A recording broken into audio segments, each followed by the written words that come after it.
కొన్ని ఇవి ఉంటాయి, సాంప్రదాయాలు ఉంటాయి, కొన్ని ట్రెడిషన్స్, ఆచారాలు ఉంటాయి. ఒక ఇంట్లో మనం పూజ చేయాలంటే, వెంకటేశ్వర స్వామికి ఇంట్లో పూజ చేయాలంటే సాంప్రదాయ ప్రకారం అన్ని విధాలా ప్రక్షాళన చేసిన తర్వాతనే, పవిత్రంగా అయిన తర్వాతనే చేస్తాం. అలాంటిది వెంకటేశ్వర స్వామి దేవాలయంలో ఇలాంటి అపవిత్రమైన కార్యక్రమాలు ఏంటని నేను అడుగుతున్నాను. ఇలాంటి అపవిత్రమైన కార్యక్రమాలు చేసి మళ్ళా ఎదురుదాడి, ఎవరైతే టీటీడీ ఈఓ మాట్లాడుతున్నాడు, ఎక్స్-ఈఓ, టీటీడీ బోర్డు చైర్మన్, ఒక పక్క ఆయన భార్య బైబిల్ పట్టుకొని తిరుగుతూ ఉంటుంది, ఎక్కడ చూసినా ఫోటోలు వస్తున్నాయి. ఈయన మాట్లాడతాడు, మళ్ళీ ఎదురుదాడి చేస్తాడు. నీకు నమ్మకం లేకపోతే రావద్దు, అది వేరే విషయం. నువ్వు లేకపోతే లేరా ఇక్కడ?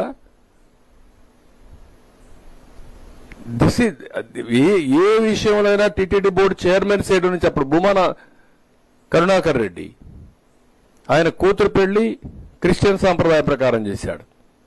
ఆయన టీటీడీ బోర్డు చైర్మన్. అంటే ఏంటి, ప్రజల్ని మభ్య పెడతారా మీరు? మోసం చేస్తారా? అంటే ప్రజల్ని ఫూల్స్ చేస్తారా మీరు? ప్రజలు అమాయకులు అనుకుంటున్నారా మీరు? నువ్వేం చేసినా మేము వినడానికి? నేను కూడా వాటికన్ దీనికి పోయి వచ్చాను, జెరూసలం. అక్కడ సాంప్రదాయాలు పాటించా, చూడడానికి పోయాను, వచ్చాను. నాకు నమ్మకం అది, పోయి వచ్చాను అంతవరకే. నువ్వు వెళ్ళు.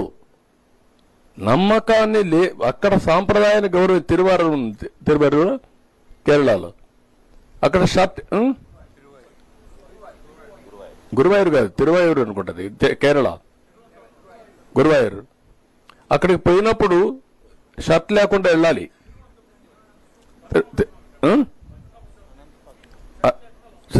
షర్ట్ లేకుండా వెళ్ళాలి, వెళ్తారు. దట్ ఈస్ దట్ సాంప్రదాయం. ఒక్కొక్క టెంపుల్కి ఒక్కొక్క సాంప్రదాయాలు ఉన్నాయి. వెంకటేశ్వర స్వామి దగ్గరికి వస్తే ఒక సాంప్రదాయం, శ్రీశైలం పోతే ఇంకొక సాంప్రదాయం. ఆ సాంప్రదాయాలు గౌరవిస్తేనే మనం పోవాలి. అట్లా కాకుండా నేనేం చేసినా చెల్లుబాటు అవుతుంది, నేను ముఖ్యమంత్రిని, ప్రజలు ఓట్లు వేసేశారు కాబట్టి నేను ఏదైనా చేసేస్తాను, లేకుంటే వెంకటేశ్వర స్వామి భూములన్నీ అమ్మేస్తాను, లేకపోతే వెంకటేశ్వర స్వామికి ఉండే డబ్బులన్నీ నేను తీసేసుకుంటాను, లేకుంటే శ్రీవాణి పేరు పెట్టి అకౌంట్ లేకుండా చేసేస్తాను, లేకుంటే దేవుడి పేరు చెప్పి ఒక్కొక్కరు లక్షల టికెట్లు అమ్ముకుంటాం. ఏంటి, వాట్ ఇస్ దిస్? ఒక చైర్మన్ ఏంటంటే 3,75,000 టికెట్లు. ఏమైంది మీకు? 3,75,000 టికెట్లు ఇచ్చుకున్నారు వాళ్ళ పీరియడ్లో దర్శనానికి. ఇవన్నీ షాకింగ్. ఇవన్నీ చూస్తామంటే ఎక్కడికి పోతున్నామో అర్థం కాకుండా వీళ్ళు ఇష్ట ప్రకారం చేసే పరిస్థితికి వచ్చారు. దానిపైన ఈయన దాడి. Andhra Pradesh as little role in the management affairs of the Tirumala Tirupati Devasthanam temple. Little role. Destruction కి, నాంది బలికి గొడ్డలతో నరుకుతూ లిటిల్ రోల్ అంట. రెండోది, ఇతను మాట్లాడే మాటలు మీరు చూస్తే ఎంత దుర్మార్గం అంటే,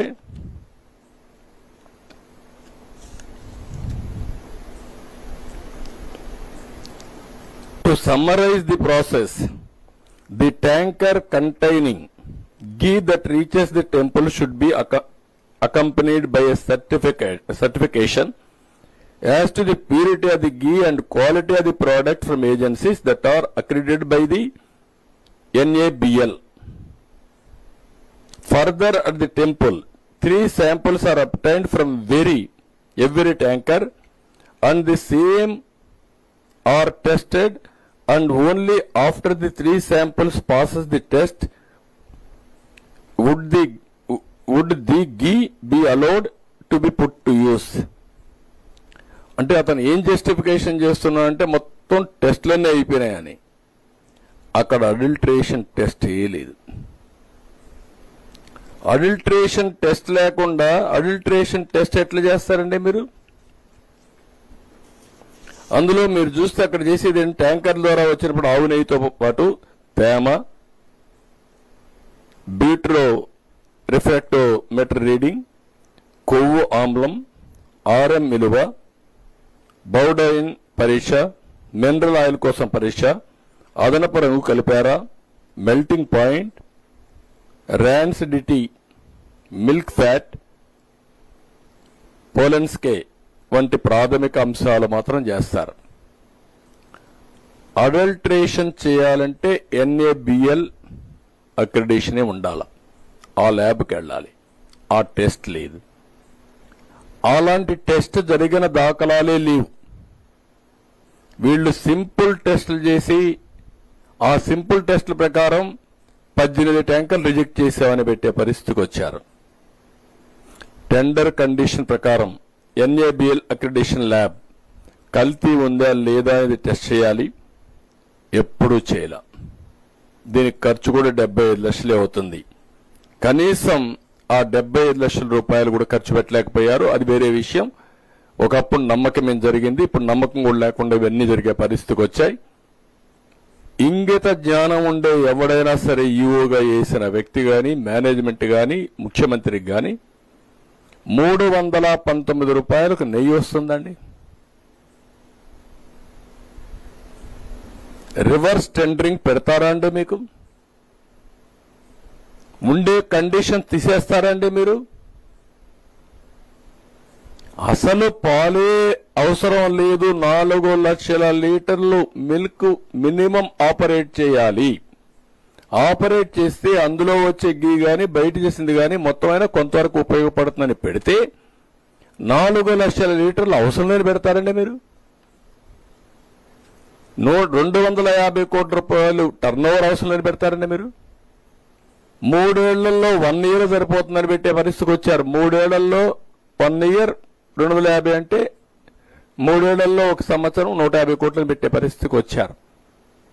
12 టన్నులు అంతమంది పెడితే దాన్ని 8 టన్స్ తగ్గించేసే పరిస్థితి. అసలు అన్ని కండిషన్స్ డైల్యూట్ చేసేసి ఈరోజు మొత్తం ఈ వ్యవస్థని భ్రష్టు పట్టే పరిస్థితి వచ్చి మళ్ళా దాన్ని సింపుల్ గా చేసి 18 సార్లు వీళ్ళు మేము రిజెక్ట్ చేసేసాం. With such robust procedure and practices in place, it is impossible for adulteration ghee to pass through and be used in the preparation of prasadam. అంటే సర్టిఫికెట్ ఇచ్చేసావు. నా మీద ఇక్కడ కూడా విషయం చెప్పే పరిస్థితికి వచ్చాడు. అక్కడ అంటాడు, the way in which mister Naidu acted was in a manner totally devoid of social responsibility. Just as during several instances, tankers were rejected both during the previous Telugu Desam and YSR regime.